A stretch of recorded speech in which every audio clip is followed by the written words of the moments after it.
Minčių susidūrimas pristato Walteris Vaitas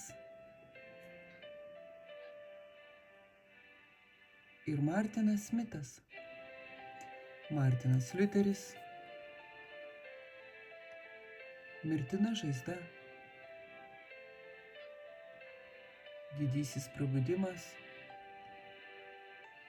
Naujovės. Antrasis Vatikano suvažiavimas. Popiežius Pranciškus ir Laudato Si. COVID-19 pandemija. JAV rinkimai. Rusija prieš Ukrainą. Izraelio karas prieš Hamas. Trumpas prieš Haris. Kas naujo, profesoriau? Sveiki atvykę į dar vieną Kas naujo, profesorių laidą. Sveikas, Valteri. Tu mane aplenkė šį kartą. Turėjau, aš visą laiką pralaimėdavau. Sveikas, Martinai. Kaip jums sekas, viskas gerai? Aš stengiuosi. Taip, tai vienintelis dalykas. Biblijoje sako, nesvarbu, kiek kartų pargriusi. Kas sakė, kad aš kritau? Aš esu senas. Šiomis dienomis aš tik klumpu. Gerai. Dabar perklupkime per šią prezentaciją. Perklupkime per ją. Bet paprašysime Viešpaties būti mūsų lazda ar kažkuo, kas mums padėtų tai įveikti. Taip, pasimelskime. Mūsų dangiškasis Tėve, mes gyvename svarbiais laikais. Aplink mus vyksta įvairūs dalykai ir mūsų akis gali būti lengvai apgautos. Todėl prašome padėti mums suprasti tai, kas vyksta, ir padėk mums tai pranešti ir žmonėms. Prašome to Jėzaus vardu. Amen.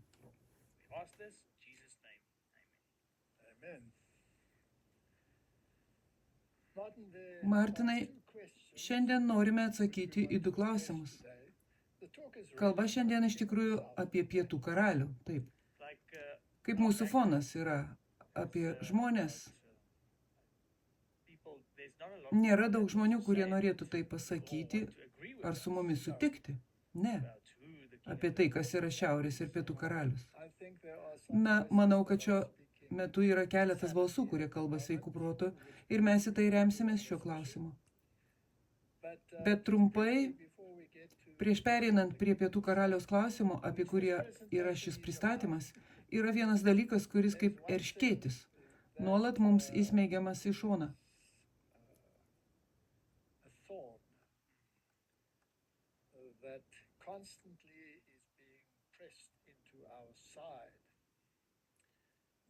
O būtent, ar galime įveikti nuodėmę?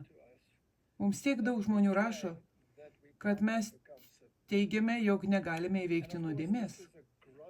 Ir žinoma, tai yra didelis mūsų teiginių iškraipimas. Nes yra žmonių, kurie tiesiog mėgsta iškraipyti tai, ką sako kiti, tiesa. O tiems iškraipytojams norėtume aiškiai pasakyti, kokia yra situacija. Ir tuo mes baigsime tą temą. Taip. Nes tęsiant toliau apie tai kalbėti, nesvarbu, ką sakysi, šie žmonės tai iškraipys ir sakys tai, ko tu nesakei. Nors jie mano, kad tu tai pasakei. Nes nori manyti, kad tu tai pasakei, nors niekada to nesakei. Pasakykime taip. Tai yra būtent tai, ką tik pasakėte. Aš pasiklausiau vieno iš jų ir jis pasakė, Walteris Vaitas sako tai, bet jis turėjo omeny tai. Tai buvo puikus atsakymas. Taip, jis sako tai, bet akivaizdu, kad jis nesako to. Jis sako kažką kitą. Taigi, gerai. Nenoriu vartoti būdvardžių šiems žmonėms apibūdinti, net jei jie yra erškėtis. Na, o erškėtis yra, pasakykime tiesą, labai erzina. Gerai. Taigi, ar mes galime įveikti nuodėmę? Pakalbėkime apie tai trumpai. Mes neketiname to plačiai aptarinėti. Mes tai jau aptarinėjome. Taigi, tai buvo aptarinėta tiek kartų, o žmonės neklauso. Ar mes galime įveikti nuodėmę? Klausimas. Ką mes nuolat kartojame, tai kad turime nuodėmingą prigimtį. Ir ši prigimtis liks su mumis, kol ateis Kristus ir pakeis mūsų niekingą kūną į savo šlovingą kūną. Ir mes neturime jokio kito teisumo, į kurį galėtume pretenduoti išskyrus Kristaus teisumą. Jei jie nori pasakyti pagal tai, kas ten parašyta, kad mes sakome, jog negalite nustoti nusidėti, tai aš negaliu jiems padėti. Akivaizdu, kad kažkur yra smegenų disfunkcija. Taigi, tiesiog atsigręžkime į Bibliją ir išsiaiškinkime tai, pasitelkdami pranašystės dvasią.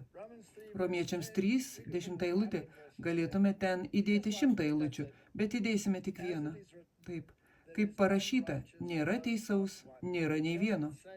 Neparašyta, kad nėra teisaus nei vieno, kol jis netapo tobulas ir be nuodėmės. Taip neparašyta. Ne, net ir paskutinėje kartoje.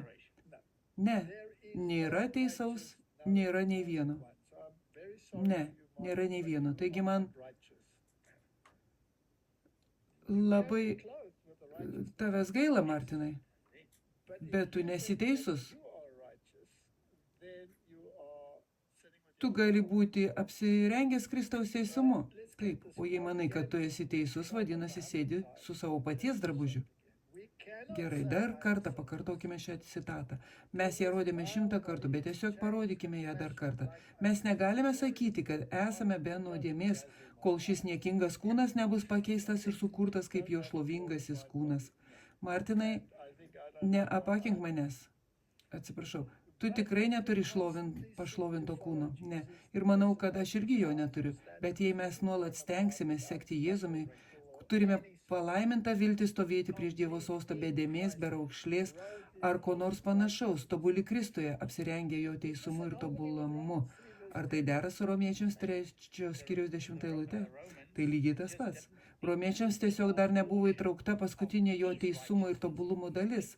Taip, gerai, taigi ar tai reiškia, kad esame pasmerkti toliau nusidėti, nes turime nuodėmingą prigimtį? Ne. Dabar tai problema.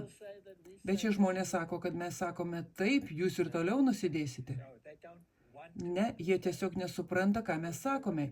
Ne, jie nenori suprasti, nes nori būti tobuli ir nori vadinti save teisiais. Taigi, Martinai, mes iš tikrųjų sakome, kad turime polinkį į nuodėmę ir kad tai liks su mumis, kol ateis Kristus. Bet tai nereiškia, kad turime elgtis pagal savo polinkį. Taip. Kristus mirė už mus. Ir kai mes priimame jo atperkančią auką, atgailaujame ir atgimstame jame, jis apdengia mus savo teisumu ir savo dvasia pašalina mūsų akmeninės širdis ir suderina mus su savo valia.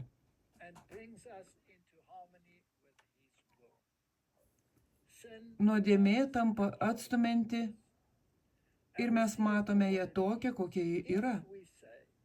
Jei mes sakome, kad negalime įveikti nuodėmės, tada sakome, kad Kristus negali mumise veikti ir tai būtų Evangelijos neigimas. Ar tai pakankamai teisinga? Tikrai. Bet aš turiu polinkį. Tiesiog paaiškinkite alkoholiko polinkį. Taip, jei esi alkoholikas, tai esi alkoholikas. Turi polinkį gerti alkoholį. Tai nereiškia, kad tu turi tam pasiduoti.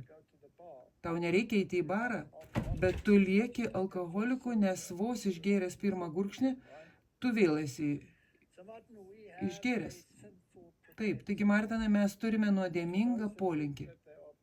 O tiems, kurie mano, kad yra tobuli, siūlau numesti 9 kilogramų plaktuką ant kojos piršto ir pažiūrėti, koks tobulas jų nusiteikimas. Ypač, jei tai kartojasi kelis kartus iš eilės. Tai kaip tas pokštas apie elektriką, pilantį išlydytą šviną į vieną iš tų kondensatorių. Ir jis nepataiko ir švinas užlaša ant apačioje dirbančio draugo nugaros. O šis suimamas už viešą keiksmažodžių vartojimą. O teisėjas jo paklausė, ką tu sakei? Jis atsako, Čarlzai, prašau, kitą kartą pilstydamas tą išlydytą švyną, būk atsargus. Jis nutekėjo man tiesiai per nugarą ir būčiau dėkingas, jei būtum šiek tiek atsargesnis. Taip. Ar teisėjas būtų jo patikėjęs? Aš irgi jo netikiu. Ir tu jo netiki. Na, tęskime šią istoriją. Gerai. Kai kova baigsis, tai yra iš Laiko ženklų knygos. Kai iš Viešpaties akivaizdos ateis atgaivos laikai, atgailaujančios sielos priėmusios Kristaus malonę ir nugalėjusios per avinėlio kraują, nuodėmės bus ištrintos iš dangaus įrašų ir uždėtos ant šėtono atpirkimo ožio, nuodėmės pradininko ir nebebus jam primenamos per amžius. Kai gyvenimo kova baigsis, kai šarvai bus numesti po Jėzaus kojomis, kai Dievo šventieji bus pakeisti. Taigi, du dalykai. Kai mirsi arba kai būsi pakeistas. Tai bus per antrąjį Kristaus atėjimą. Tada ir tik tada bus galima drąsiai teigti, kad esame išgelbėti ir be nuodėmės. Yra žmonių, kurie sakys, tai jūs neturite jokio užtikrinimo dėl savo išgelbėjimo. Matote, kai tik padarote paprastą teiginį, kad pabandytumėte, ateina kita pusė ir viską išmeta iš šios pusės. Taigi jie sakys, taigi jūs sakote, kai mes niekada nesakėme. Tik perskaitėme citatą, tai ir viskas, ką padarėme. Pavyzdžiui, aš tiesiog galvojau, kai jūs pasakėte juokingą dalyką ir mes juokėmės, o dabar žmonės sakys, tai jūs tyčiojatės iš Jėzaus atpirkimo, kad jis turėjo mirti už jūsų nuodėmes. Jie gali daryti, ką nori. Esmė ta, kad mes turime nuodėmingą prigimtį, turime nuodėmingą polinkį, bet nenorime nusidėti ir nekenčiame nuodėmės. Tokia yra situacija, kol mirsime arba kol gausime šlovingą kūną. Vienas iš dviejų variantų. Taip darydami jūs vėl šlovinate Kristų, tai yra svarbiausia. Mes niekada nenorime sakyti, imk tai. Jūs niekada neprimetate to savo. Gerai. Taigi jie sakys, taigi jūs sakote, kad negalite sakyti, jog esu išgelbėtas. Ką jūs galite pasakyti yra tai, kad aš tikiu tuo, kuris pradėjo manyje gerą darbą, kad jis jį ir užbaigs. Tada našta tenka ne man, o jam. Taigi atsikratykite šios ego kliūties ir pasikliaukite Kristumi. Tegul jis paskelbia mus teisėjais ir tegul jis paskelbia jūs išgelbėtais. Pažiūrėkime, ką sako Biblija. Gerai. Mažiau žmonių sako, gerai, jūs tik cituojate pranašystės dvasią. Aš ieškojau Biblijoje žodžių, nenusidėk šioje sekoje. Yra daugybė kitų, galite rasti šimtus tekstų apie nuodėmę ir jos padarinius. Tačiau žodžiai nenusidėk yra karaliaus Jokūbo vertime ir tai išsibarstė per 10 eilučių. Pirmoji yra Išėjimo 20:20. Mozė tarė žmonėms, nebijokite. Dievas atėjo tik tam, kad jūs išmėgintų ir kad sužadintų jumyse savo baimę, idant nenusidėtumėte. Tai gerai, jis nori, kad jūs nusidėtumėte. Ne. Jis nenori, kad jūs nusidėtumėte. Bet jei turi omeny Dievą ir jį gerbi, tai padės tau nenusidėti. Ar tai reiškia tekstas? Būtent. Tai yra jo pagalbos pasisavinimas. Nes jūs laikote savo veidą nukreiptą į jį. Gerai. Taigi, kas tavyje tai daro? Jis. Gerai. Dabar tai Senasis testamentas. Žinome, Naujajame testamente įstatymo nebėra. Taigi tu gali nusidėti, tiesa? Tai kitas pavyzdys, jei žmonės sakytų, kad aš dabar tai sakau, tai aš veidmainiauju, ar ne? 1 Samuelio 14:34 Saulius tarė, pasisukinėkite tarp karių ir pasakykite jiems, te atveda visi jaučius ar avis pas mane, te skerdžia juos čia ir te valgo, bet nenusidėkite Viešpačiui, valgydami kruviną mėsą. Taigi jis nenori, kad jūs nusidėtumėte. Jis nori, kad jūs darytumėte tai, kas nėra nuodėmė. Psalmė 4:4. Tad drebėkite ir nenusidėkite. Atgulę apgalvokite širdimi ir tylėkite. Tylėkite ir žinokite, kad aš esu Dievas, ar ne? O apgalvoti širdimi reiškia susitaikyti su Dievu. Aha. Psalmių 39, pirma eilutė. Choro vadovai, Jedutūnui. Dovido psalmė, tariau. Apdairiai elgsiuosi savo kelyje, kad nenusidėčiau liežuviu. Apdairiai elgsiuosi. Savo burną užčiapsiu, kai nedorėliai būna arti. Oho, tai labai stiprus žodis. Taigi jis net užčiaupia savo burną, kai nedorėliai būna arti. Su kuo jis čia kovoja? Su savo nuodėminga prigimtimi, tiesa? Taip, gerai. Nepaisant to, Ezechielis sako, arba Dievas per Ezechielį sako, bet jei tu perspėji jį, teisųjį, kad teisusis nenusidėtų ir jis nenusideda, tai jis tikrai gyvens. Ar čia yra kokia nors sąlyga? Taip, nes tu jį gražini, nes įstatymo pažeidimas yra mirtis. Taip, nes jis taip pat įspėjo, nes jie priėmė perspėjimą, o tu būsi išgelbėjęs savo gyvastį. Taigi, pereikime prie Naujojo testamento. Pabuskite teisumui ir nenuodėmiaukite. Kieno tai yra teisumas, Martinai? Kristaus. Kai kurie iš jūsų nepažįsta Dievo, tai sakau jūsų gėdai. Efeziečiams rūstaudami nenusidėkite. Tai sunkus klausimas. Tai nuostabu. Tai sunkus klausimas. Tegul saulė nenusileidžia ant jūsų rūstybės. Taigi, ar gali kartais pykti iki saulėlydžio? Tu turi tikrai dirbti su savimi ir pasakyti, aš nenoriu to daryti. Aš nenoriu to daryti. Taip. Ir kas jei tas išlydytas švinas nutekės tau per nugarą? Turėsi grįžti pas Kristų? Gerai. 1 Jono 2, 1 eilutė. Mano vaikeliai, rašau jums tai, kad nedarytumėte nuodėmių. Bet jei išlydytas švinas nutekės tau per nugarą ir tu susprogdinsi tarpinę, mes turime užtarėją pas tėvą, teisųjį Jėzų Kristų. Nežinau, ar man leidžiama perfrazuoti šią eilutę taip? Galbūt. Bet vis tiek pateksiu į bėdą, jei taip padarysiu, tiesa? Jei kas mato nusidedant savo brolį, tačiau ne iki mirčiai, te prašo, ir Dievas duos jam gyvybę būtent tiems, kurie nusideda ne iki mirčiai, bet mat yra nuodėmė iki mirčiai ir aš kalbu ne apie ją, kad būtų prašoma. Tai nuodėmė prieš šventąją dvasią, kai nusidedė iki mirties. Mes turime padėti vieni kitiems. Turime vienas kitą palaikyti.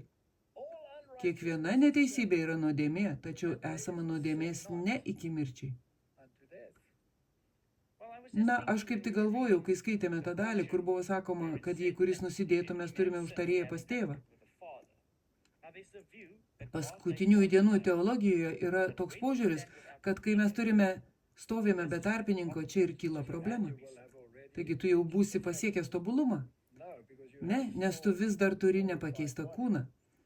Taigi kaip tu išsilaikysi be tarpininko? Na, Biblijoje parašyta, kas nutiks.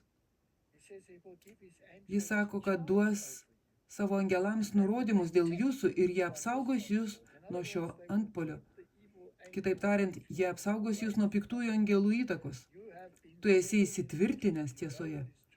Tu žinai, kas yra tiesa. Tu neatsisakysi tiesos ir angelai tave saugos tuo metu, kol Jėzus ateis.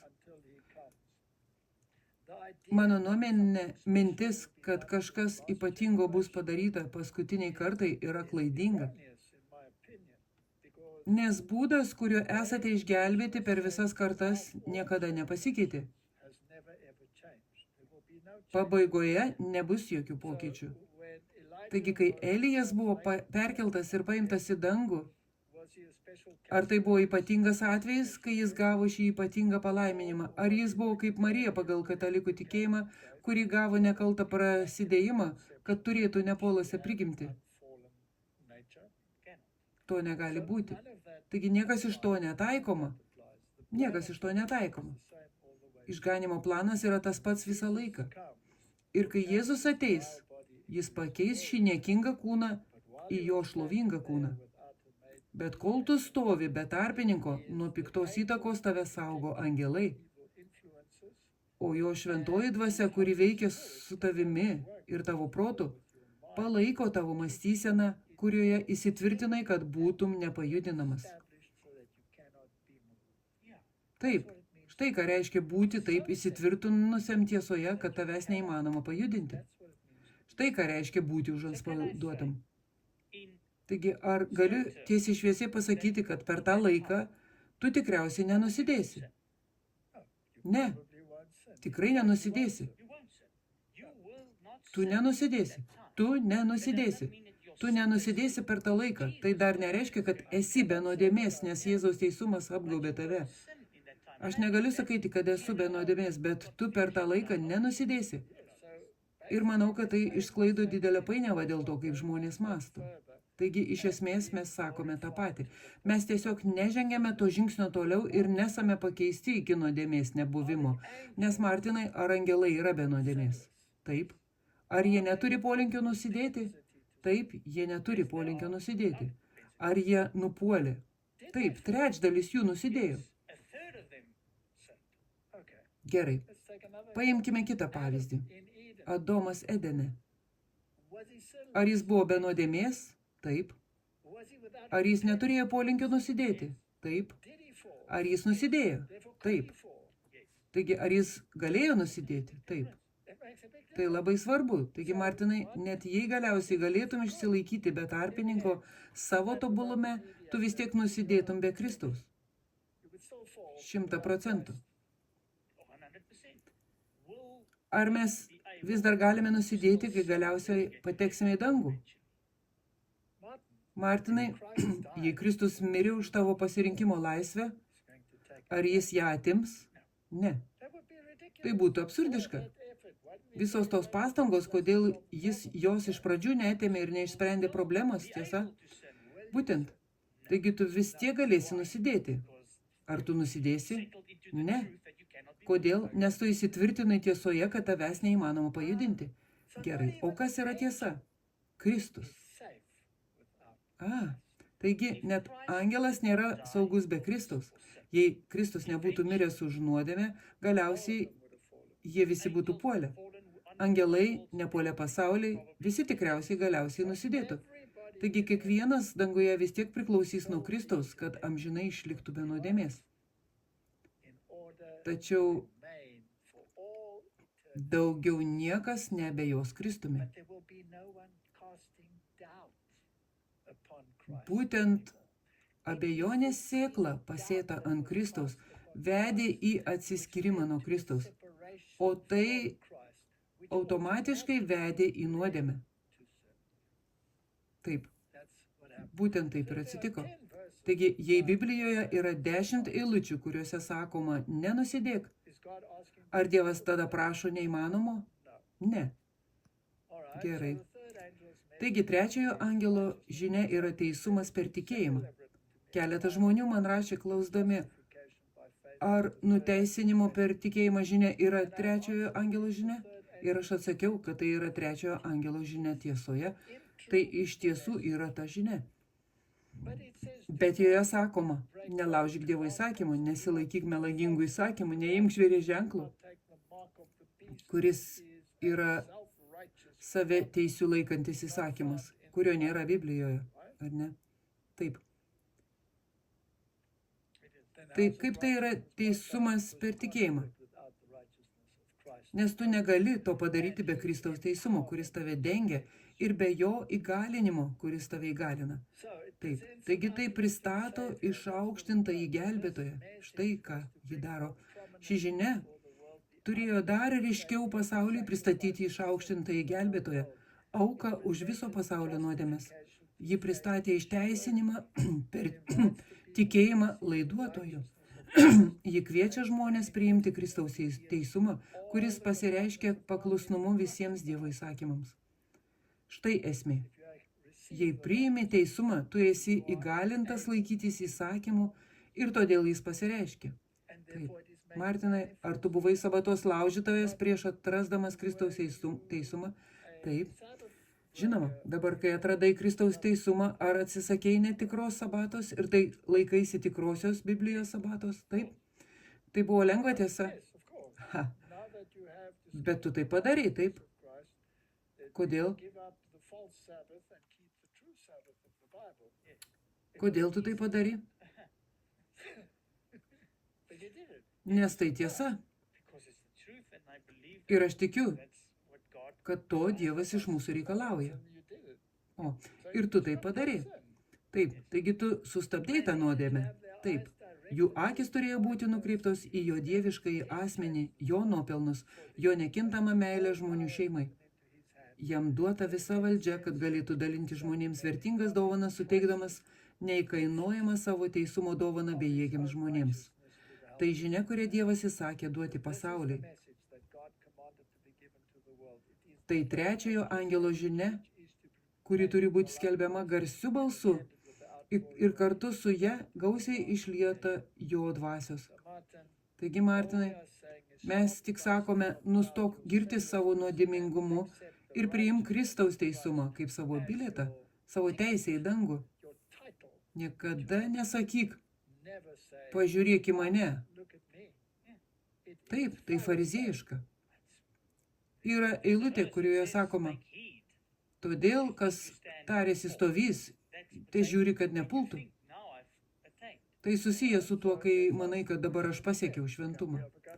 Taigi vėl užduokime klausimą. Ar galime įveikti nuodėmę? Mes turime įveikti nuodėmę ir galime ją įveikti jame, Jėzuje.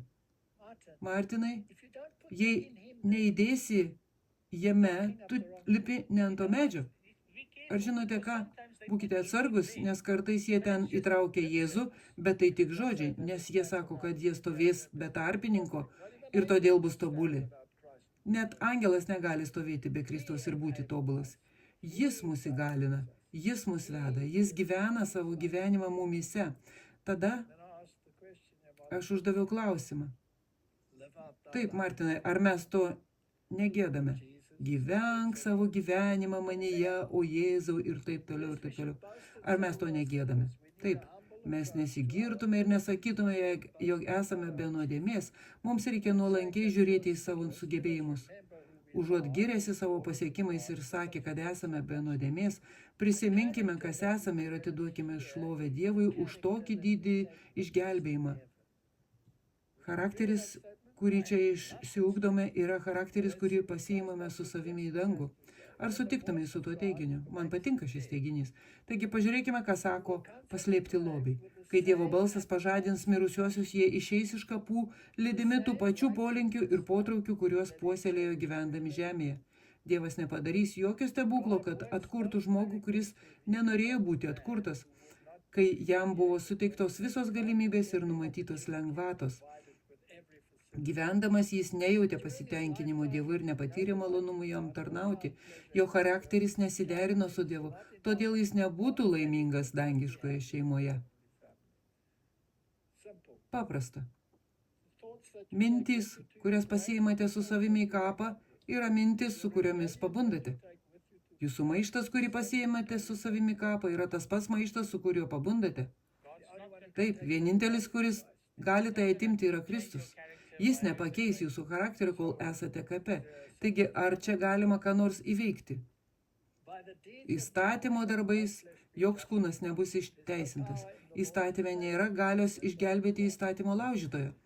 Jei žmogus po nusižengimo galėtų būtų galėjęs būti išgelbėtas, įdėjęs visas pastangas laikytis įstatymo, tai Jėzus nebūtų miręs. Argi fariziejai neplovė taurės iš vidaus ir iš išorės, neperkošė visko, ką gėrė, kad negertų nešvaraus tinkliuko? Ar tai jiems padėjo? Ne. Žmogus galėjo remtis savo paties nuopelnais ir pasakyti, aš esu be nuodėmės, argi ne tai sako šie žmonės? Tai tas drabužis, su kuriuo ateini į vestuvių puotą, o jis klausė, draugė, kieno drabužį tu vilki?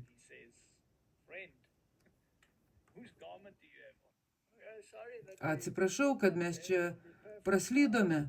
Dabar būsime tobuli, mums nereikia mirti, jokių problemų. Dievas niekada nesumažins įstatymo iki žmogaus standarto. Ir žmogus niekada negali pakilti, kad atitiktų jo tobulumo reikalavimus, bet Kristus ateina į mūsų pasaulį ir sumoka nusidėjėlio skolą kenčia bausmę už įstatymo pažeidimą ir patenkina teisingumą. Dabar nusidėjėlis gali reikalauti Kristaus teisumo. Kur buvo apstu nuodėmės, ten tapo dar labiau apstu malonės. Dabar nusidėjėlis gali reikalauti Kristaus teisumo. Nežiūrėkite į mane, aš dabar esu bitė darbštuolė. Romiečiams 5:8 eilutė. O Dievas mums parodė savo meilę tuo, kad Kristus numirė už mus, kai tebe buvome nusidėjėliai. Man tai gana aišku. Taigi dar kartą pagalvokime. Ar sakytum, kad potencialiai kiekvienas žmogus gali būti išgelbėtas dėl Kristaus kraujo, kurio pakanka visiems? Taip, ar tai reiškia, kad visi bus išgelbėti? Ne, nes tik tie, kurie priima išgelbėjimo planą ir įvykdo sąlygas, bus išgelbėti. Ar tai tiesa? Potencialiai kiekvienas žmogus gali turėti prieigą prie dangaus, bet mažai kas jį randa, nes neieško. Ar sutiktum su tuo? Taip, bet kaip su tais, kurie niekada negirdėjo tiesos? Ar yra skirtumas tarp tų, kurie žino tiesą ir tų, kurie nežino? Tikrai. Ar negeras? Tai klausimas. Na, galite perskaityti laišką romiečiams. Jame daug kalbame apie tuos, kurie yra po įstatymu ir tuos, kurie nėra po įstatymu. Kitaip tariant, tie, kurie žino įstatymą, žino Dievo kelią. Ir tie, kurie nežino kelio. Bet viena maža citata. Bet jūs ką tik atvėrėte kirminų skardinę, taigi jūs turėsite kažką daryti su laišku romiečiams, nes būtent tai, ką tik paminėjote, yra viena iš priežasčių, kodėl tikriausiai visas evangelikų pasaulis sako, kad jums daugiau nebereikia laikytis įstatymo. O gal tikėjimu mes panaikiname įstatymą? Nieku būdu, priešingai mes įstatymą patvirtiname. Tai pusiausvyros klausimas. Jie visada praleidžia šią eilutę. Gerai, taigi pažiūrėkime, ką sako rankraščiai 130 puslapis. Dievo išbandymai skiriasi, Martinai. Tai, ką ir laiškas romiečiams sakė. Beje, Dievo išbandymas pagonims, kurie neturi šviesos, ir tiems, kurie gyvena su tiesos pažinimu, o šviesa buvo gausi, yra visiškai kitoks. Jis priima iš pagonių kraštų teisumo aspektą, kuris jo netenkina, kai jį siūlo krikščionių kraštų žmonės. Jis nereikalauja daug ten, kur daug nebuvo duota. Martinai, tai toks galingas teiginys. Jis visiškai atitinka laišką romiečiams. Taip. Taigi, Martinai, jei tu priėmei Kristų ir sakai, kad esi krikščionis,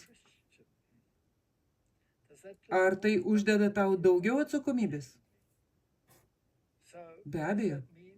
Taigi, ar tai reiškia, kad Kristuje turi stengtis įveikti, kad būtum pavyzdžių kitiems? Žinoma, tuomet tavo augimas turi būti nepaprastas.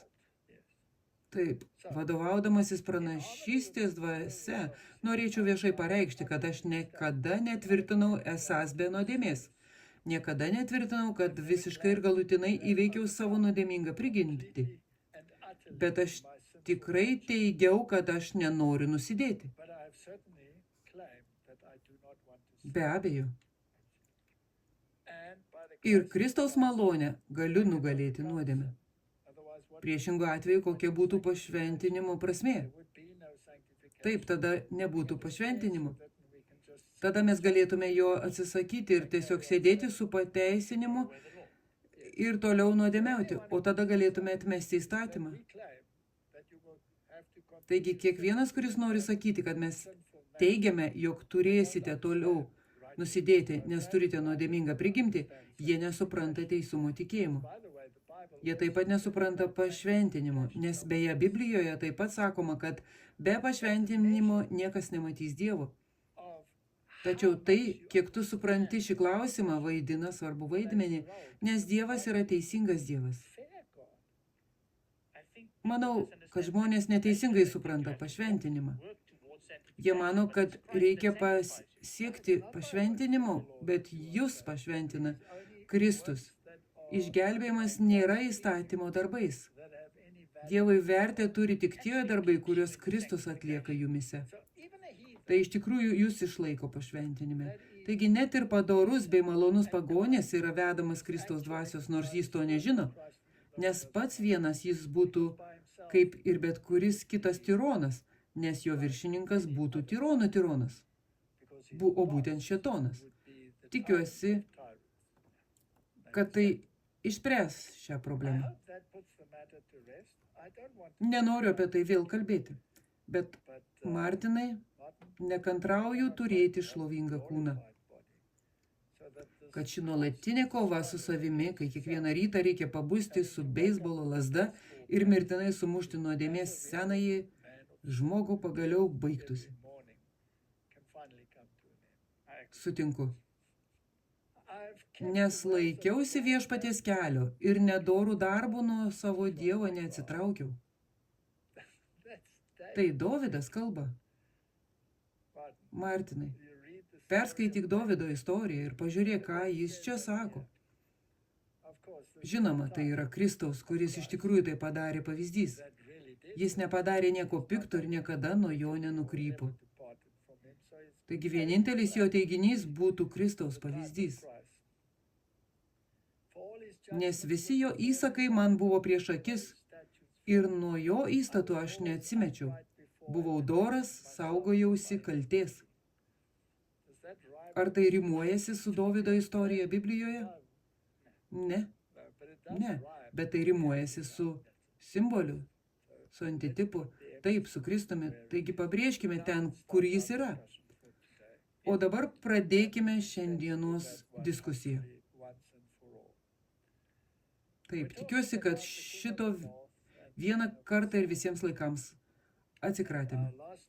Mes kalbėsime apie Šiaurės karalių ir Pietų karalių, o paskutinis mūsų pokalbis vėlgi buvo apie artimuosius rytus ir apie Šiaurės karalių. Kas jis? Ar jis popiežius? Ar tai Turkija? Ar islamas? Ar kas jis? Ir mes labai tvirtai pareiškime, kad Biblijoje labai aiškiai parašyta, jog Šiaurės karalius yra tas, kuris valdys ir mojuos skeptrų laikų pabaigoje. Ir tai yra mažojo rago valdžia. Ir jei skaitysite Danieliaus knygą, pamatysite, kad danguje vyksta teismas, o mažasis ragas čia piktžodžiauja. Apie tai ir kalbama, tiesa. Niekas negali paneigti, kad mažasis ragas yra popiežius. Todėl niekas negali paneigti, kad jis yra Šiaurės karalius. Ne. Ir kaip mes parodėme tame epizode, Babilono slėpinys ir visa kita gali būti tik tas Babilonas, Šiaurės karalius, tiesa. Tačiau daugelis žmonių, norėdami pamatyti gilesnius tyrimus, kuriuos atlikome, nes daugelis žmonių to prašė, jūs tai padarėte atgaivindami reformaciją. Šio vaizdo įrašo aprašyme įdėsime nuorodas, kas yra Šiaurės karalius. Mes niekada nepakeitėme savo pozicijos. Niekada. Mes padarėme 204 epizodą, kuriame aiškiai atlikome visą Danieliaus 11 skyriaus studiją. Jie gali tai pažiūrėti. Be to, Matthew Sanche neseniai taip pat sukūrė puikų vaizdo įrašą. Taip, ir jis buvo susijęs su tais pačiais žmonėmis, kurie dabar teigia, kad Turkija yra Šiaurės karalius ir todėl islamas vaidins pagrindinį vaidmenį pabaigoje. Ir jis atsiribojo nuo šio mokymo ir atsiribojo nuo šio požiūrio. Taigi aš įdėsiu nuorodą į tą nuorodą, nes jis atliko puikų darbą ir mums nereikia kartoti to, ką jis sakė, nes jis atliko labai gerą darbą. Taigi pažiūrėkime, ką jis sako. Įdomu tai, aš dabar prisiminiau, kad serialė Visiškas puolimas jūs paminėjote islamo sąsają. Taip. Kai kuriuose vietose bus sunku tai rasti, taigi įdėsime nuorodą, kur galite jį rasti, nes kai kurios vietos jį pašalino. Jie jį pašalino, nes klaidingai mano, kad Turkija yra Šiaurės karalius. Taip. O kiti žinoma tiki, kad islamas yra Pietų karalius. Taigi dabar aptarsime šią dalį, bet tada mes nebesusitelksime į tai, nes turime stebėti pabaigos laikų įvykius ir negalime nuolat gesinti šių gaisrų, kurie dega visame internete. Ką mes galime padaryti, tiesiog parodyti ateityje, kaip Šiaurės karalius dera su Pietų karaliumi. Kaip tai dera su Senuoju testamentu. Mums nereikia grįžti per visos Biblijos studijų ir kiekvieną kartą atlikti Biblijos studijas. Štai kodėl mes tai jau padarėme, bet dėl išsamumo padarykime apie serija apie pietų karalių. Taigi dar kartą trumpai pažvelkime į šį teiginį, kad tai buvo to meto problema. Urijaus Smito idėja. Ir atminkite, kad Urijaus Smito laikais žlugus Osmanų imperijai iš tikrųjų šiek tiek anksčiau nei jis ir Millerio judėjimas pranašavo tai, kas parašyta Danieliaus knygoje.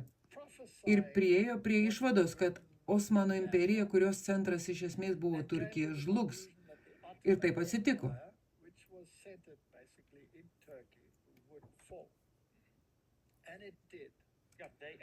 Taip, jie iš tikrųjų numatė tikslę datą ir tai buvo svarbus etapas, suteikiantis postumį pranašystės planui.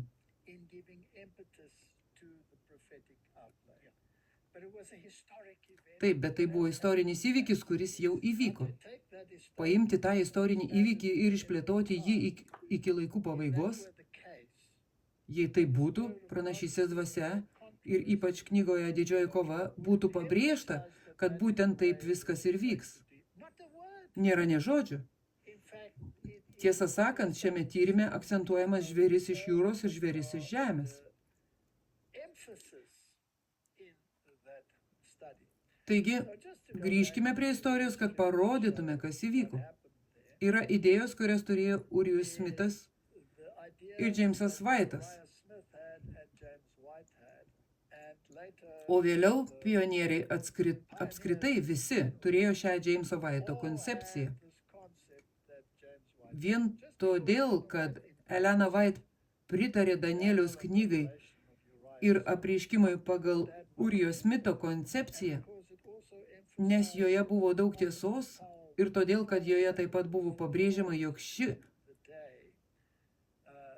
Osmanų imperija žlugs ir tai išsipildė iki šios dienos. Taigi joje buvo daug tiesos, bet jos išplėtimas iki pat pabaigos nebuvo jos jokia forma ar pavidalu patvirtintas.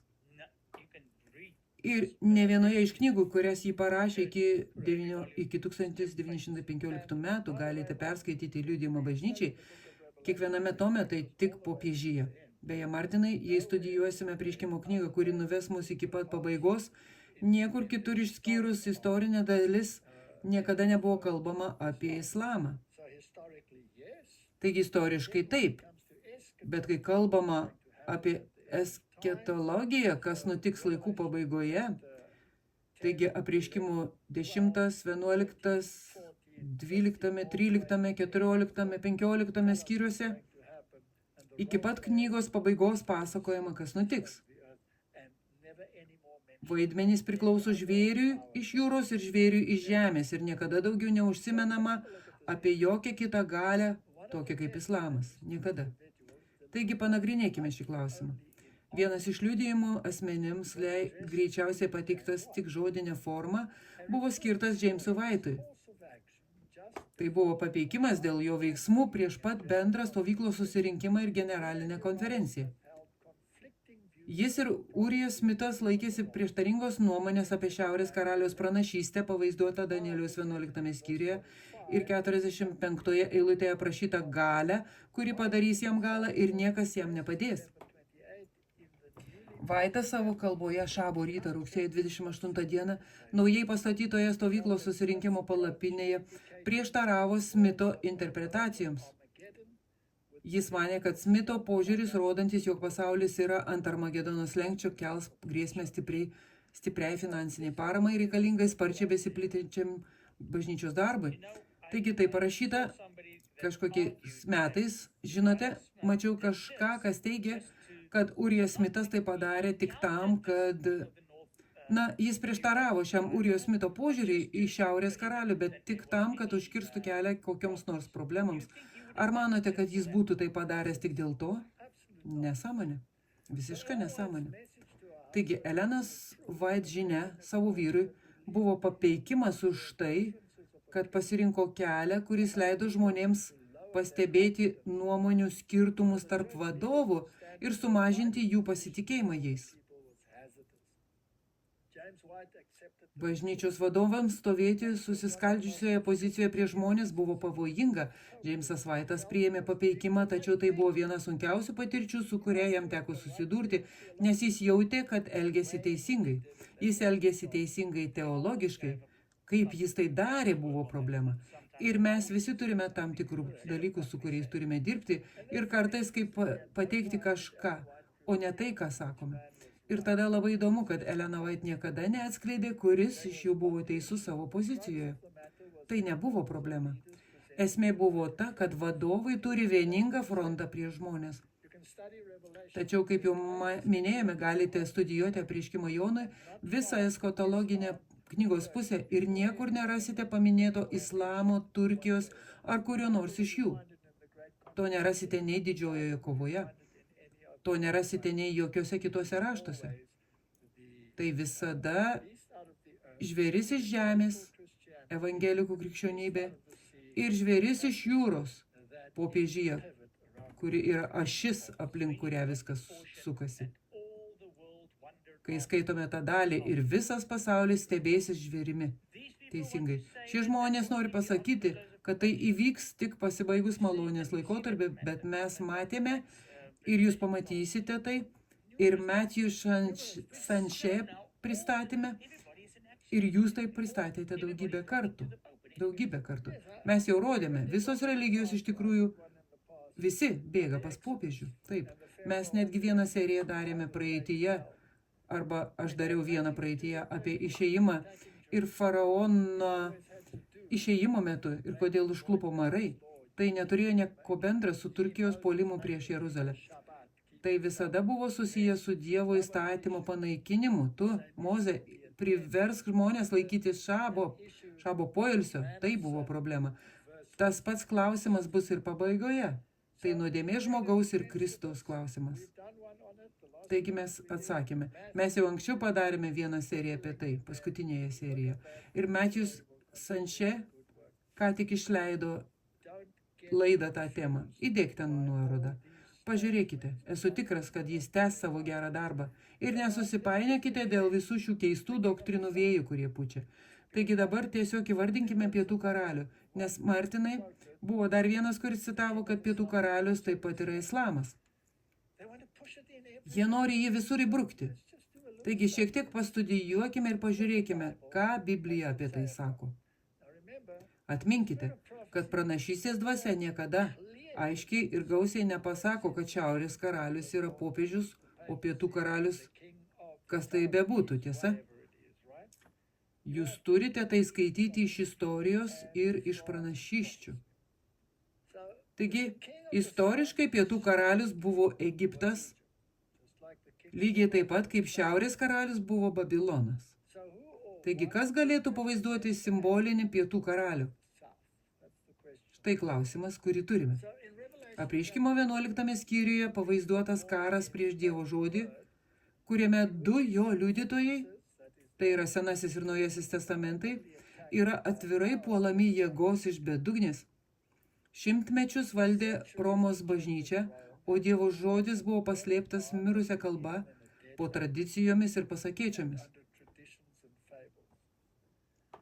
Reformacija sugrąžino Dievo žodį žmonijai, o šėtonas panaudojo naują strategiją, kad sunaikintų jo teisingumą. Taigi, reformacija teigia, kad tai yra kriterijai, su kuriais mes dirbame.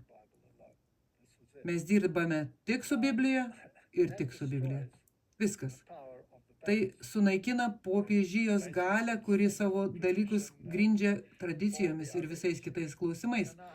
Taigi, kaip dabar pulti Bibliją? Na, reikia naudoti kitą strategiją. Jie naudojo kelias strategijas.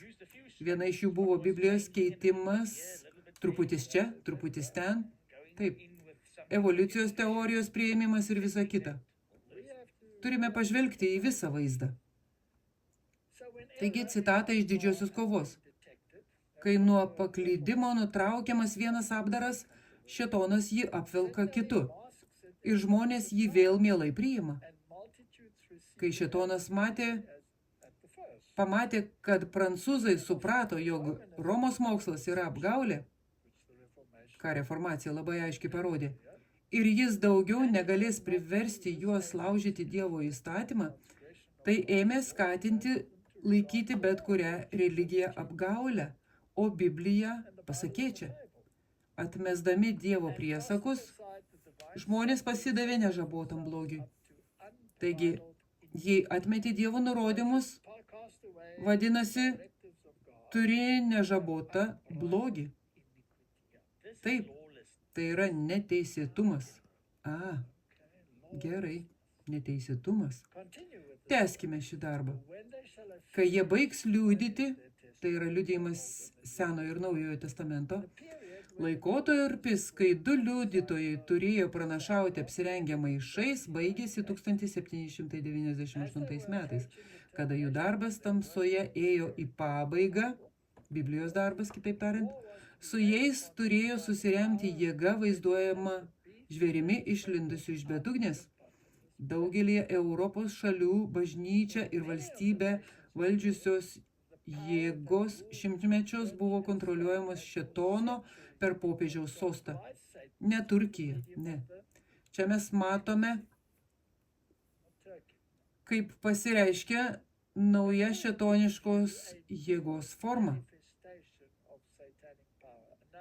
Kita strategija. Taip. Tas pats strategas. Taip. Šėtonas naudoja tą patį įgaliotinį, bet kitą formą. Roma laikėsi tokios politikos. Dangstydamasi pagarba Biblijai, laikė ją užrakintą nepažįstamą kalbą ir paslėptą nuo žmonių. Valdant Romai, du liudytojai pranašavo apsivilkę maišais. Tačiau kita jėga, žvėris iš bedugnės, turėjo pakilti į atvirą kovą su Dievo žodžiu. Gerai, bet už viso to slypi tas pats strategas, šėtonas. Beje, kam šėtonas atidavė savo galią, sostą ir didelę valdžią? Romai, Apreiškimo 13. Puiku. Taigi niekas nepasikeitė. Mes tiesiog apsirengėme naują kaukę. Vieną akimirką jis apsirengęs juodai, o kitą raudonai. Kiekvieną kartą, kai šėtonas bandydavo ką nors padaryti ir matydavo, kad tai artėja prie aklavietės, jis tiesiog imdavosi veiksmų. Bet jo strategija, jo pagrindinis planas nepasikeitė. Taigi, Apreiškime yra paminėtas didysis miestas, kurio gatvėse liudytojai bus nužudyti ir gulės jų lavonai, dvasinė prasme vadinamas Egipto.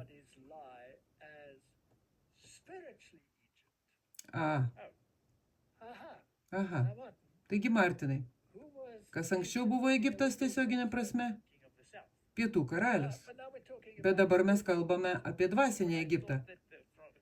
Bet aš maniau, kad remintis šiais kitais žmonėmis Danieliaus knygoje negalima pereiti nuo tiesioginio prie dvasinio.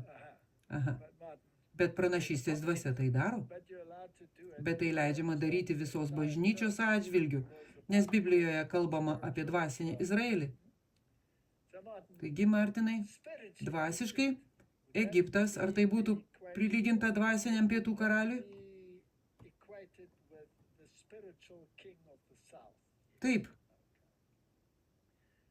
Gerai. Iš visų Biblijos istorijoje pristatytų tautų, Egiptas drąsiausiai neigė gyvojo Dievo egzistavimą. Taigi tai yra kriterijus. Atsikratykite jo ir priešinosi jo įsakymams. Kitaip tariant, neteisėtumas. Daryk, ką nori.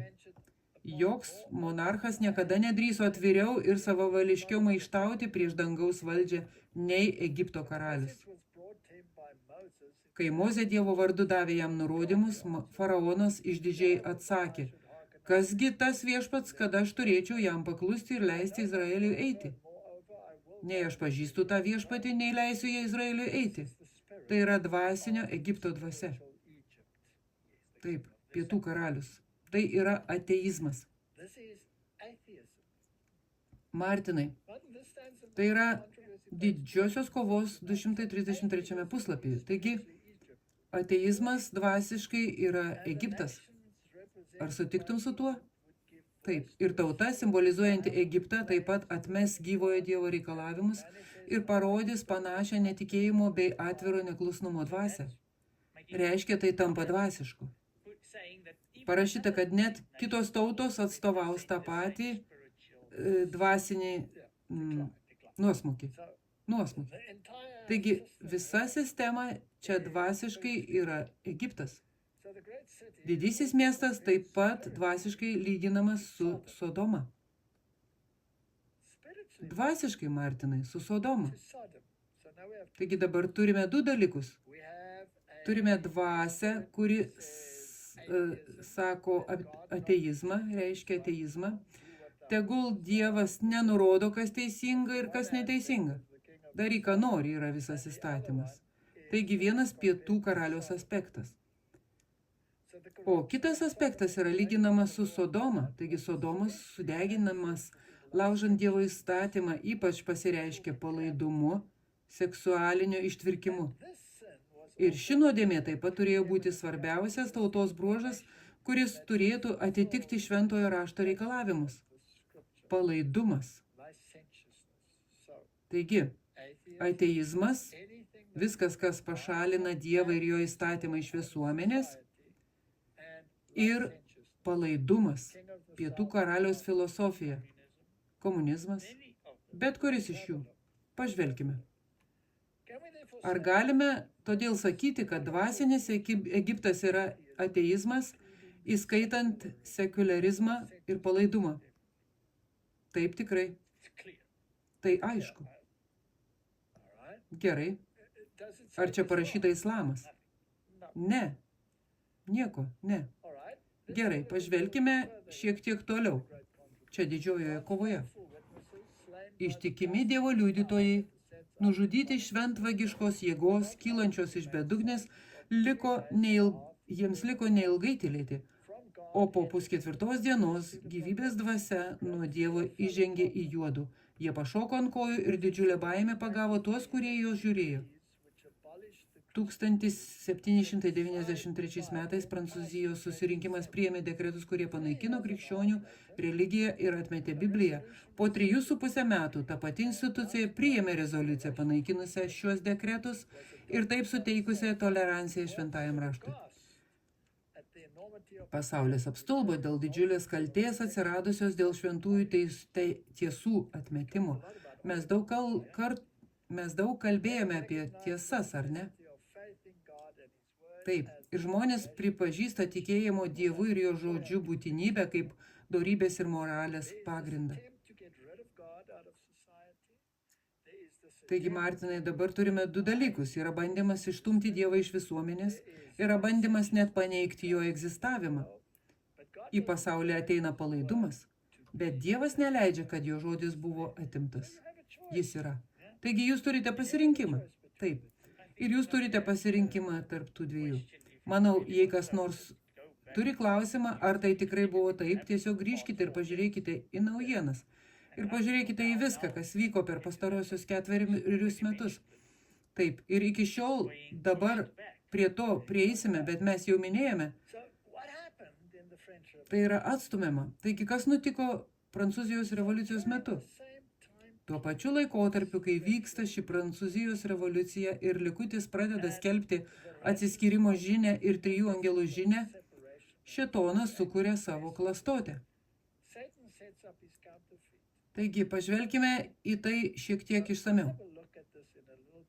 Vienas iš Prancūzijos revoliucijos filosofų yra Volteras. Ir šie žmonės buvo visiškai nemoralūs. Jie taip pat buvo jezuitai. Tai jezuitas. Jezuitai buvo sukurti tam, kad pasipriešintų reformacijai. Koks yra didžiausias ginklas, kurį Dievas davė reformacijai? Biblija. Taigi pulkime Bibliją. Priešingo atveju mes negalime laimėti šios kovos, tiesa. Ir pakeiskime Dievo įstatymą kažkuo. Ir jie čia pateikia štai ką, kas, kaip matote, yra beveik 2 įstatymo plokščio atvaizdavimas. Tai tiesiog kitoks įstatymas. Ir jei pažvelgsime į jį šiek tiek išsamiau, tai yra originali Prancūzijos revoliucijos žmogaus teisių deklaracija, pateikta 2 akmens plokščių pavidalu su fascija per vidurį. Taigi tai fašistinis režimas. Ir čia yra šį juokingą kepurė viršuje, tai yra frigiška kepurė, jakobinų kepurė.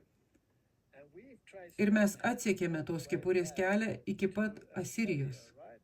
Taip, kur laisvas žmogus, kitaip tariant, šiuolaikinė terminologija, lygus masonams tarnauja aukštesniai jėgai, kuri yra Asirijos karalius, kuris yra Babilono karalius, kuris yra popiežiaus pavyzdys, simbolis. Taip. Esmė.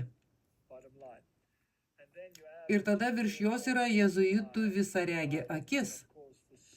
Ir žinoma gyvatė su uodega burnoje. Kitaip tariant, tai gyvybė teikianti gyvatė, kuri neturi pradžios ir neturi pabaigos. Jis yra šio pasaulio dievas, Luciferis. Taigi vietoj Dievo žodžio buvo žmogaus teisės. Žmogaus teisės, žmogaus teisės. Ir tu turi teisę į viską. Tu netgi turi teisę į pornografiją. Tu turi teisę tenkinti savo geismus. Viską. Taigi čia knygoje Ugdymas skaitome apie Prancūzijos revoliuciją. Daugelis pradėjo tikėti, kad įnoriai yra aukščiausias įstatymas. Leidimas yra laisvė, o žmogus atsakingas tik pats prieš save. Tokia yra filosofija. Kai žmogus šitaip mokomas nuo mažens, kai impulsai stipriausiai ir itin svarbu išugdyti santūrumą bei tyrumą, kas apsaugos dorybę? Kaip pasauliui netapti antrąją Sodomą? Anarchija siekia panaikinti bet kokius įstatymus, ne tik dieviškuosius, bet ir žmogiškuosius. Turto ir valdžios centralizavimas. Ar tai vyksta pasaulyje? Labai intensyviai. Pamenu, jūs taip pat kalbėjote apie tai serijose Visiškas puolimas, Total Onslaught, kaip visos mažos korporacijos susijungia į didelės konglomeratų korporacijas. Teisingai. Milžiniški planai, kad praloptų saujelę daugybės žmonių sąskaitą. Turiu omenyje, kiek pinigų Bezosas išleido vestuvėms. Beprotiškai. Nepamenu sumos, bet tai buvo, pirmą jie pasakė 500 milijardo, paskui pasakė milijardas. Jie galėjo išgelbėti kai kurias šalis ir sumažinti daug skurdo ir bado. Milžiniški planai, kad praloptų saujelę daugybė žmonių sąskaitą. Skurdesnių klasių suvienijimai, ginant savo interesus ir reikalavimus. Nerimo, maišto ir kraujo praliejimo dvasia. Paplitimas po visą pasaulį. Kas ten sakoma? Po visą pasaulį. Paplitimas po visą pasaulį tų pačių mokymų, kurie sukėlė Prancūzijos revoliuciją. Visa tai veda pasaulį į panašią kovą, kuri sudrebino Prancūziją. Taigi bus karas tarp mąstysenų. Na tai minčių susidūrimas.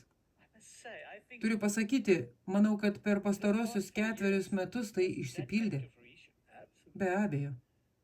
O kas buvo tie įtakingi asmenys? Na, jei studijuosite Prancūzijos revoliuciją, pamatysite, kad už jos stovėjo jėzuitai.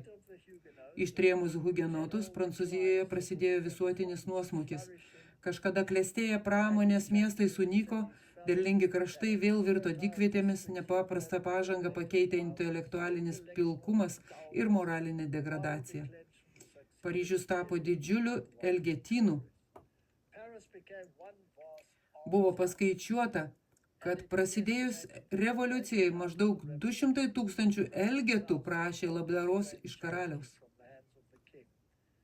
Martinai, kiek žmonių šiandien gyvena iš socialinių pašalpų? Milijonai. Smunkančioje tautoje klestėjo tik valdingi ir žiaurūs jėzuitai, kuriems priklausė bažnyčios ir mokyklos. Jie vadovavo kalėjimams ir galeroms. 17-mečių berniukų ir mergaičių, kurios nužudė šį prakeiktą vyriausybėje skaičius, siekia 100. Nuo krūties nuplėšti kūdikiai buvo mėtomi nuo iešmo ant iešmo jakobinų gretose. Per trumpą 10 metų laikotarpį žuvo daugybė žmonių.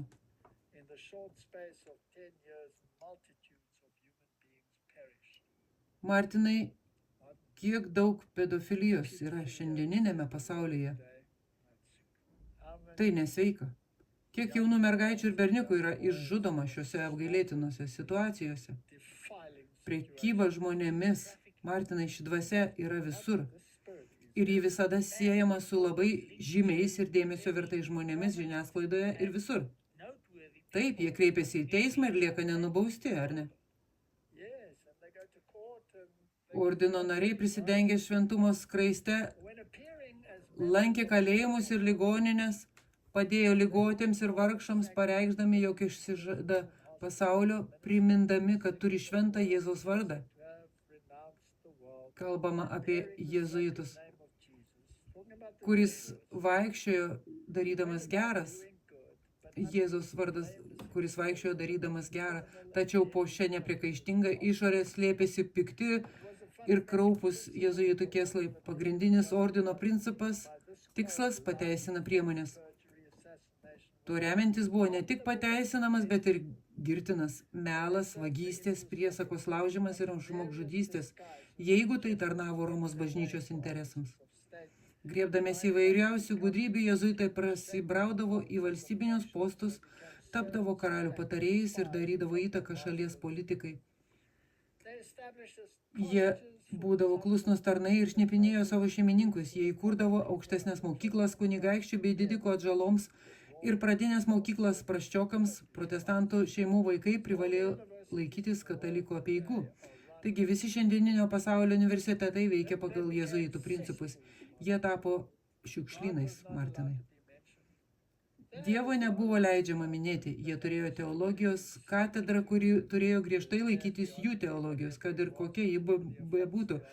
Paprastai klaidinga teologija, o visa kita buvo visiškai pasaulietinė, bedieviška. Visas išorinis Romos bažnyčios pamaldų iškilmingumas buvo nukreiptas į tai, kad sukeltų sumaišį žmonių mintyse ir apakintų bei sužavėtų vaizduotę, todėl laisvės idealus, dėl kurios vargo ir pralėjo kraują tėvai, išduodavo sūnus. Jėzuitai greitai paplito visoje Europoje, kur tik jie pasirodydavo, ten atgimdavo popiežystė. Tas pats ir viena iš vietų, kur jie keliavo, yra Jungtinės Amerikos valstijos, kur šiandien jie vadovauja aukščiausiajam teismui. O visas kabinetas, atrodo, yra jų įtakos objektas. Taip. Nepaisydama bendro pasibjaurėjimo, kuris išiškėjo net katalikiškose šalyse, popiežijos vyresnybė vėl įkūrė tą baisų tribunolą ir siaubingi žvėriškumai, kurių negalėtų pakęsti dienos šviesa, buvo kartojami slaptuose požemiuose. Daugelėje šalių daugybė žmonių, tautos pažiba, tyriausi kilniausi, labiausiai apsišvietę, pamaldus ir pasišventę pastoriai, darbštus ir mylintys tėvynę piliečiai, žymus mokslininkai, talentingi menininkai ir nagingi amatininkai buvo žudomi arba priversti bėgti į kitas šalis. Tokiomis priemonėmis Romas stengiasi užgniaužti reformacijos šviesą. Ir ką tai atnešė, Martinai? Tai atnešė tamsiosius amžius. Taip. Ir kaip atimti Bibliją iš žmonių. Jo tvirtovėmis tapo mažiausios šalis, kukliausios ir silpniausios tautos. Mažutė Ženeva tarp galingų priešų, planuojančių ją sunaikinti. Smėlėtoji Olandija, įsikūrusi Šiaurės jūros pakrantėse, kovojo su tuometinės didžiausios ir turtingiausios šalies Ispanijos tironija. Atšiauri ir nederlinga Švedija laimėjo reformacijai daug pergalių. Taigi Dievas palaikė reformacijos idėją gyvą. Tačiau jėzuitai pavogė žmonių protus. Įdomu, reikia prisiminti, kad tai Šiaurės karalius savo veiksmai ginasi nuo pietų karaliaus. Jis sėdi prie stalo. Taip, jis viską iškelia, visą pietų karaliaus reikalą. Taigi jakobinai buvo šio palaidumo ir šios pasibjaurėtinos filosofijos varomoji jėga. Kai jie baigs liudyti, tai yra du liudytojai, Senasis ir Naujasis testamentas. Žvėris išlindęs iš bedugnės kovos su jais, nugalės ir nužudys juos. Lygiai 3,5 metų Biblija buvo uždrausta Prancūzijoje. Tada draudimas buvo atšauktas. Didžioji Biblijos draugija pradėjo veikti visame pasaulyje.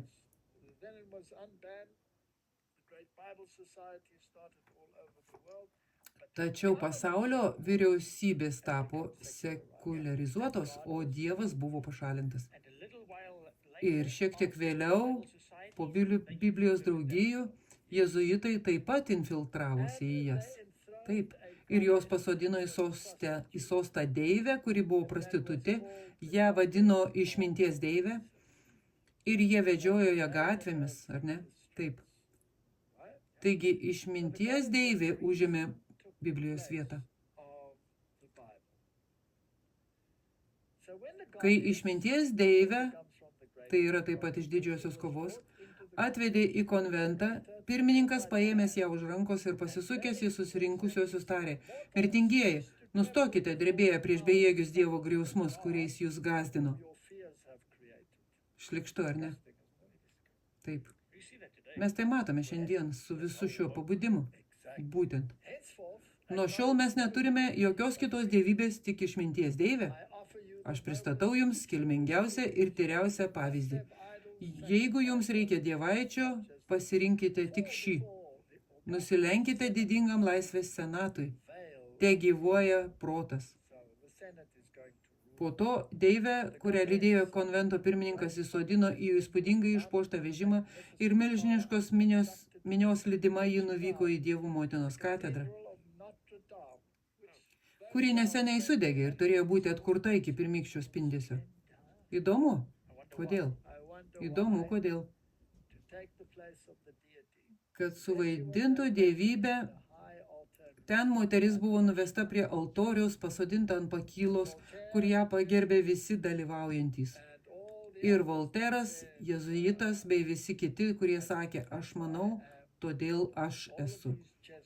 Visi šie jėzuitai buvo šios filosofijos šalininkai. Galbūt jei atsigręšime atgal ir tiksliai pažiūrėsime, kada visa tai iš tikrųjų įgavo atramą.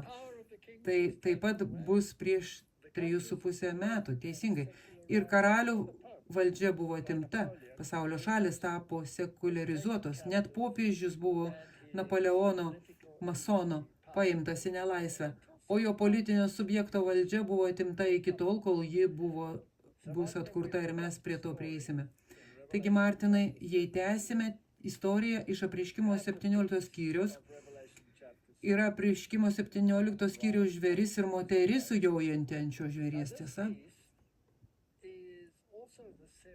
Šis žvėris taip pat yra septyngalvis slibinas, bet nėra karūnų.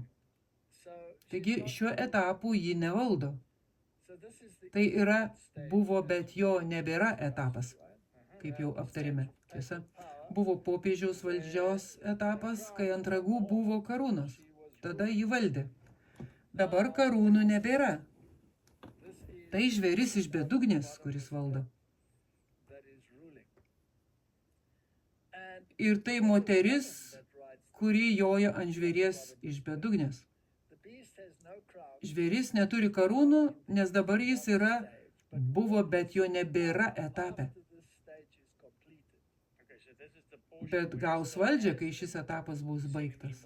Taigi tai yra ta dalis, kurioje jis vis dar atrodo yra mirtinai sužeistas. Teisingai. Kokia šio žvėries karūnų neturėjimo prasmė? Kitaip tariant, galia leisti moralę pagal savo valią. Jis tiesiog negali vykdyti savo įstatymų. Iš esmės, Martinai, tai yra sukurtas etapas, kurį reikia įveikti, kad grįžtum į valdymo etapą. Ir jei pažvelgsime į 12 eilutę, pamatysime, kad tie 10 ragų, kuriuos matei, yra 10 karalių, kurie dar negavo karališkos valdžios. Jie neturi karūnų, bet jie gaus ją vienai valandai kartu su žvėrimi. O žvėris visada yra katalikybė, tiesa. Jie turi vieną sumanimą ir savo galybę bei valdžią atiduoda žvėriui. O bažnyčia valdo šį žvėrį. Taigi pietų karalius filosofija yra ateizmo filosofija ir palaidumo filosofija. Daryk, ką nori, yra visas įstatymas. Ir tai yra pagrindinė filosofija. Tai žvėris kylantis iš bedugnės duobės, o į pasaulį įnešantis naują filosofiją. Išminties, laisvės, brolybės, nepriklausomybės deivė. Mes visi mylime viens kitą. Tai yra filosofija, kuri skleidžiama pasaulyje. Ir norėdami infiltruotis, jie tai daro per masonų ložes.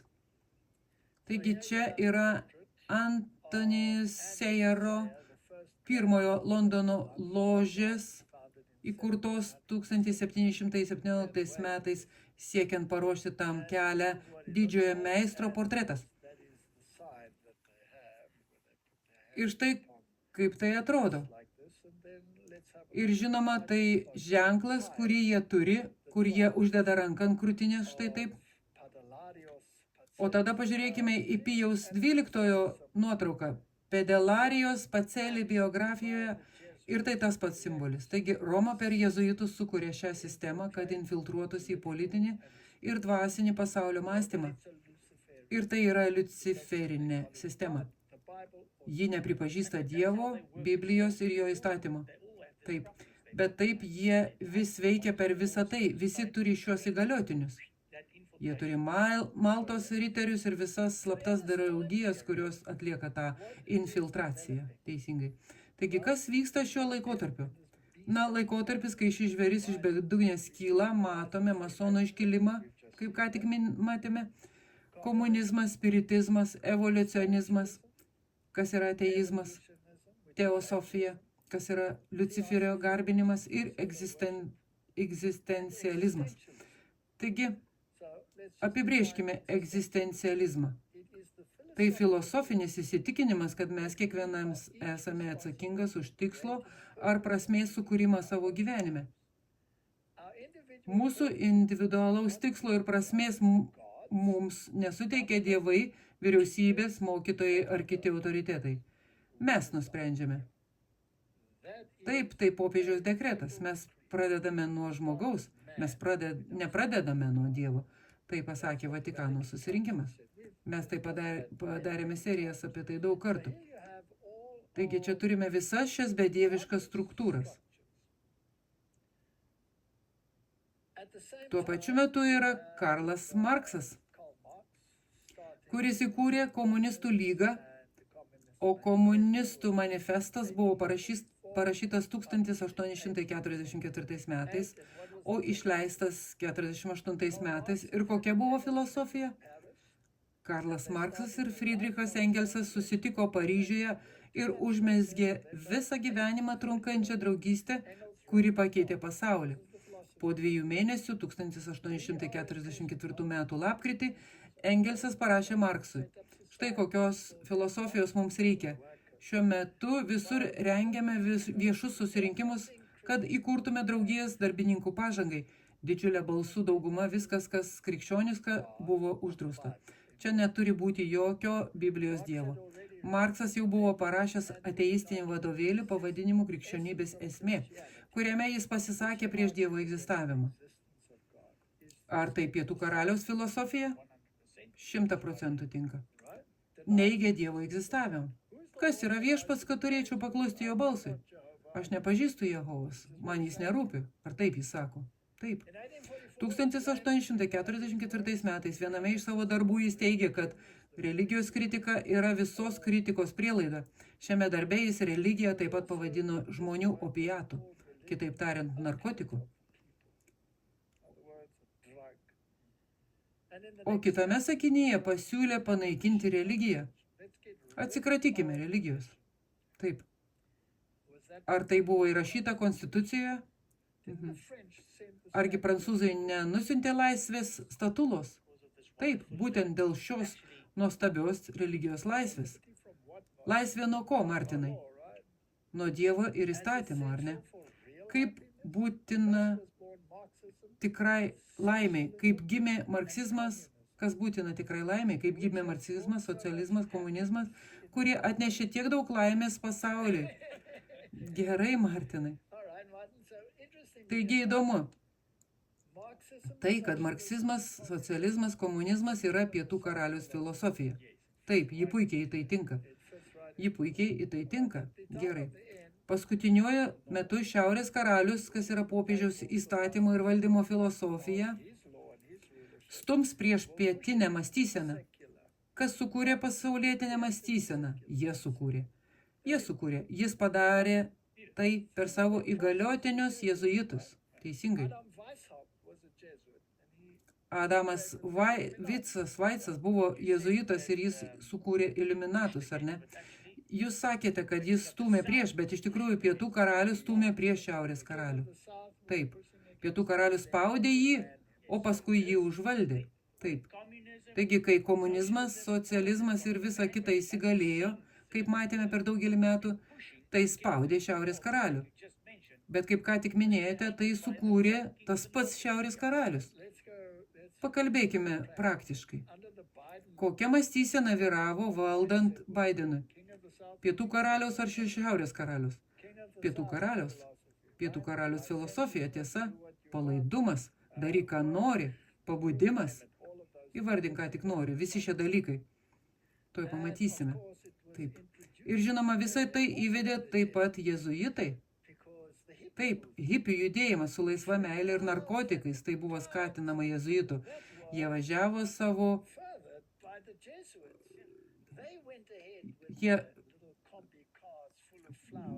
mažais gėlių pilnais automobiliais dalino LSD ir narkotikus ir užtikrino, kad mes atvyktume į San Franciską su gėlėmis plaukuose, kad šiek tiek palaidai palinksmintume, kol puškuotume ir plauktume sidabrinis paukštis ir taip toliau, liusė danguje su deimantais LSD.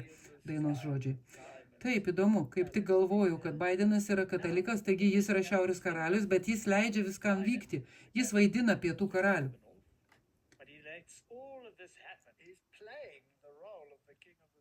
Ar nebuvo hipių judėjimo metu taip pat šiaurės karalius, popiežiaus kandidatas į prezidentus? Taip. Taigi kiekvieną kartą, kai ateina šis spaudimas, iš tikrųjų yra šiaurės karalius, kažkas, kas iš tikrųjų valdo. Jis tiesiog kūrė sistemą. 1844 Martinai. Mes turime rūšių kilmę. Kada tai parašė Darvinas? Na, jis parašė keletą trumpų užrašų, kurie buvo išplėsti 1844 metais. Taigi čia ateina filosofija, kad Dievas neegzistuoja ir tai pietų karalius ar šiaurės karalius? Pietų karalius.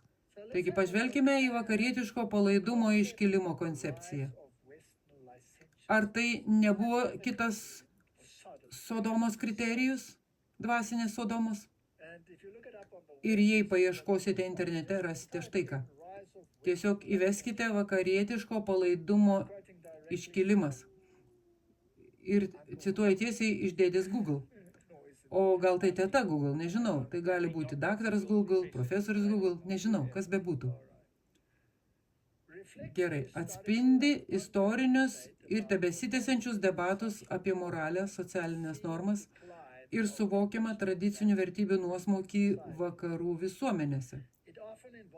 Tai dažnai apima susirūpinimą dėl seksualinės laisvės nusistovėjusią hierarchijų iššūkių suvokimą, socialinės tvarkos žlugimą. Šis suvokiamas iškilimas dažnai siejamas su platesniu kultūriniu pokyčiu, įskaitant besikeičiantį požiūrį į seksualumą, lytį ir valdžią. Štai išsamesnė šios savokos apžvalga. Istorinė savoka, terminas palaidumas buvo vartojamas per visą istoriją, kritikuojant elgesį, kuris laikomas amoraliu ar pernelyg ištvirkusiu, ypač susijusiu su seksualiniu elgesiu. Mes ką tik skaitėme šį žodį pranašystės dvasioje, tiesa, 18 ir 19 amžiuje. Argi ne tuo pat metu vyko Prancūzijos revoliucija? Susirūpinimas dėl palaidumo dažnai buvo susijęs su nerimu dėl socialinio mobilumo ir tariamos beprincipių asmenų įtakos politikoje.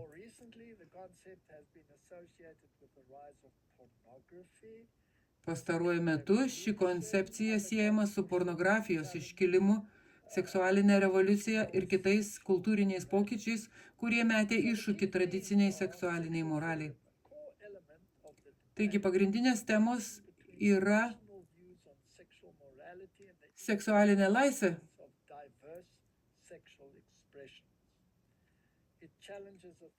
pagrindinis diskusijos elementas yra įtampa tarp tradicinių požiūrių į seksualinę moralę ir didėjančio įvairių seksualinių išraiškų priėmimo. Tai meta iššūkį autoritetui. Palaidumo savoka gali būti naudojama kritikuojant tuos, kurie kvestionuoja ir kenkia nusistovėjusiai socialiniai, politiniai ir religiniai valdžiai. Martinai, ar čia susidurėme su dviejų mąstysenų konfliktų? Tai tarsi rytai nuo vakarų. Dvi mąstysenos, tai yra šiaurė ir pietus tiesa.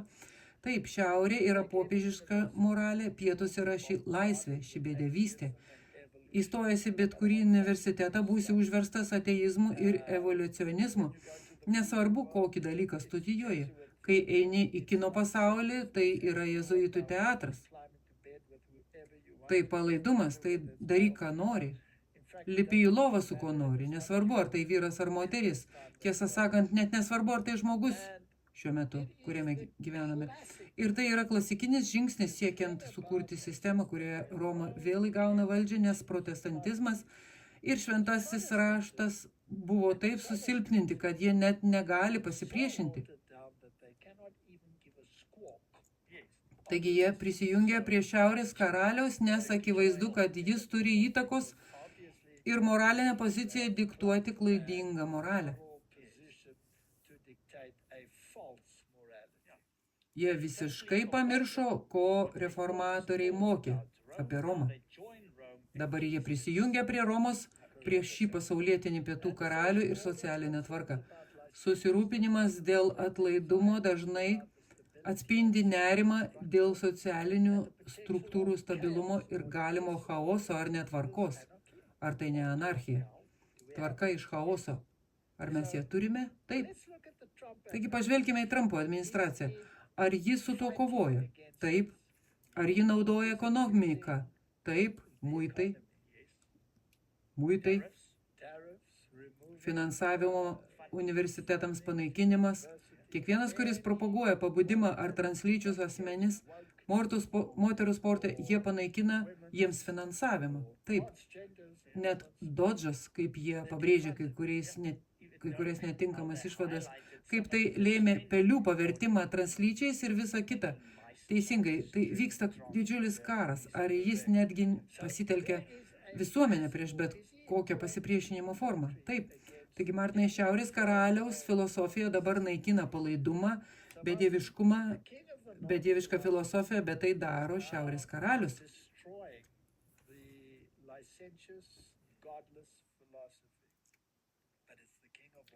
Taigi, štai, kas vyksta tokiu mastu. Tuo pačiu metu šiaurės karalius užsiėmęs visų religijų vienybės kūrimu. Taip, brolybė, Abraomo susitarimai, visa kita. Todėl reikia kultūrinių pokyčių. Ši koncepcija dažnai minima diskusijose apie platesnius kultūrinius pokyčius, tokius kaip individualizmo iškilimas. Ar neturėtume to atsikratyti? Popiežius tai pasakė. Taip, negalite būti individualistas. Privalote būti pasiekėjas. Tai jėzuitų šūkis. Tai bendrojo gėrio labui. Vartotojiškumas. Argi tai ne rerum novarum dalis? Ir argi šiuolaikinis popiežius Leonas nepropaguoja to? Ir sekularizmas? Martinai, pietų karalius pagal apreiškimo 11 skyrių pagal didžiosios kovos aiškinimą yra bedievystė ir palaidumas. Štai ką turime. Ar vyksta karas prieš tai, kad tai būtų išnaikinta ir vėl įtvirtinta šiaurės karaliaus mąstysena? Taip. O kaip dėl biblinės mąstysenos? Argi ji nėra nustumta į šalį? Žinoma.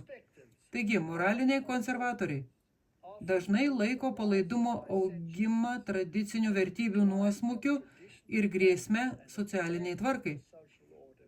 Ar tai mes matome šiandien?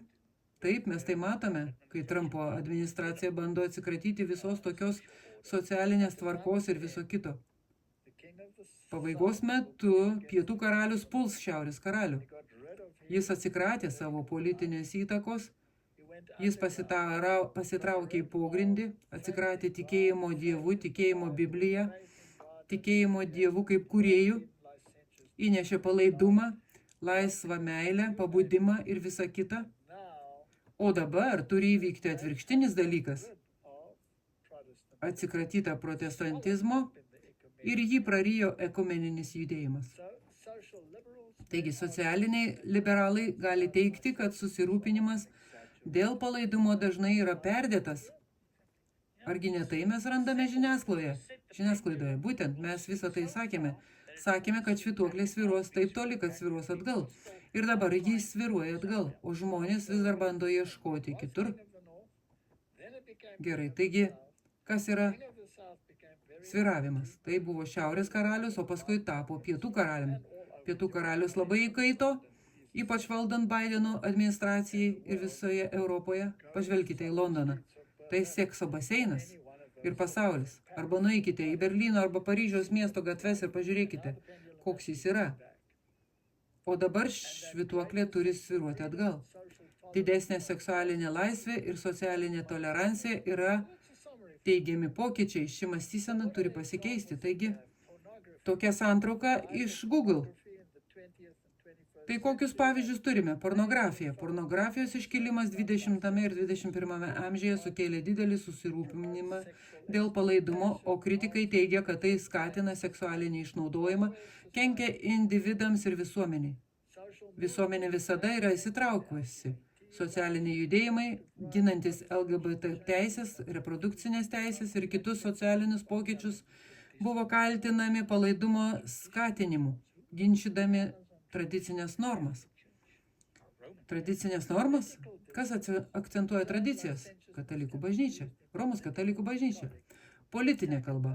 Terminas palaidumas gali būti vartojamas politinėje retorikoje, siekiant pulti oponentus ir jų idėjas. Ar tai vyksta šiandien? Matote, tai gana dažnai nutiko valdant Baidenui. Dabar tai yra užvaldyta. Aha, jie traukėsi atgal, taip, nes jie bijo ekonomikos. Turiu omenyje, kad pinigai buvo atimti. Pensilvanijos universitetas turėjo pasikeisti. Jie turėjo atimti pinigus, kurie buvo įteikiami šiems žmonėms. Taip, ir vienu ar kitu pretekstu būsite suimti ir įkalinti, jei nežaisite sąžiningai. Taigi, apibendrinant, ar galime teigti, kad vakarietiško palaidumo iškilimo idėja yra sudėtinga ir ginčytina koncepcija? Ji atspindi nuolatinius debatus apie moralę, dorus pokyčius, įtampą tarp individualios laisvės ir socialinės tvarkos. Ar bendras gėris yra ta socialinė tvarka? Neabejotinai. Ir Martinai, kuo visą tai baigsis? Na, apreiškimo knyga užbaigė istoriją įvedusią šią pietų karaliaus filosofiją, kurią dabar reikia užvaldyti, o pasaulio karaliai turi grąžinti savo valdžią žvėriui. Kitaip tariant, Roma vėl diktuos savo moralę įstatymais. O kas tada nutiks? 11 skyriaus 15 eilutė. Sutrimitavo 7 angelas, danguje pasirodo galingi balsai, kurie skelbė: pasaulio karalystė tapo mūsų viešpaties ir jo mesijo karalystė, ir jis karaliaus per amžius. Dievo karalystė bus įkurta. Ne žmogaus sukurta. Mes tai jau aptarėme. O 24 vyresnieji, sėdinti savo sostuose Dievo akivaizdoje, parpuolė veidą žemyn ir ėmė šlovinti Dievą šaukdami: dėkojame tau viešpatie visagali Dieve, kuris esi ir kuris buvai, kad pasiėmei savo didžiąją galybę ir ėmei viešpatauti. Jokia žemiška valdžia nekaraliaus. Tautos iširdo, tačiau atėjo tavo rūstybės laikas, metas teisti mirusius ir atsilyginti savo tarnams, pranašams ir šventiesiems ir visiems bijantiems tavojo vardo, mažiems ir dideliems, metas sunaikinti tuos, kurie niokoja žemę. Taigi, Martinai, Dievas sunaikins visą sistemą.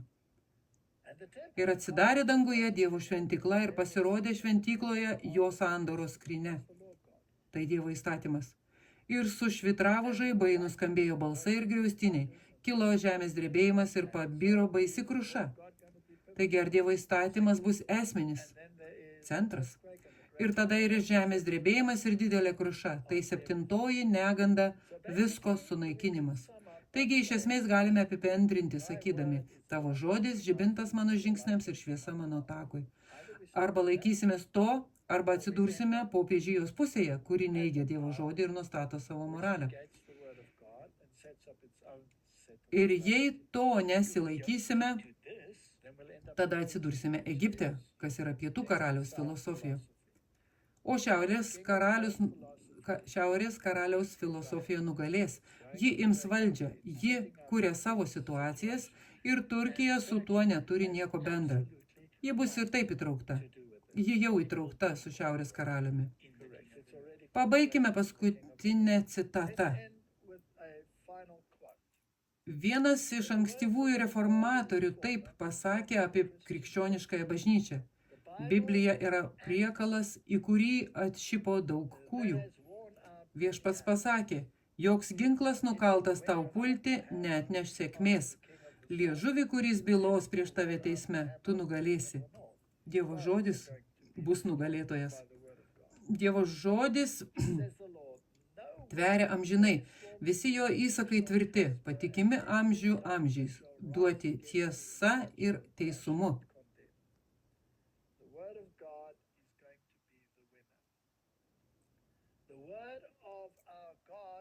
Dievo žodis nugalėtojas. Dievo žodis tveria amžinai, visi jo įsakai tvirti, patikimi amžių amžiais, duoti tiesa ir teisumu. Izaijo 48, Psalmė 111, 7 ir 8 eilutė. Galite taip pat perskaityti visą 119 psalmę.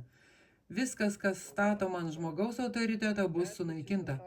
O tai, kas statoma ant nekintančio Dievo žodžio uolos, tvers amžiais. Martinai, jei mes nesilaikysime šios knygos, jei nesilaikysime Dievo įsakymų, kaip jie parašyti šioje knygoje, mes būsime sunaikinti. Bet kuri vyriausybė ar religinė sistema, kuri pakeis žodžius šioje knygoje, gaus šioje knygoje pažadėtus marus. Taigi pietų karalius, tai sekularizmas, tai ateizmas, tai palaidumas.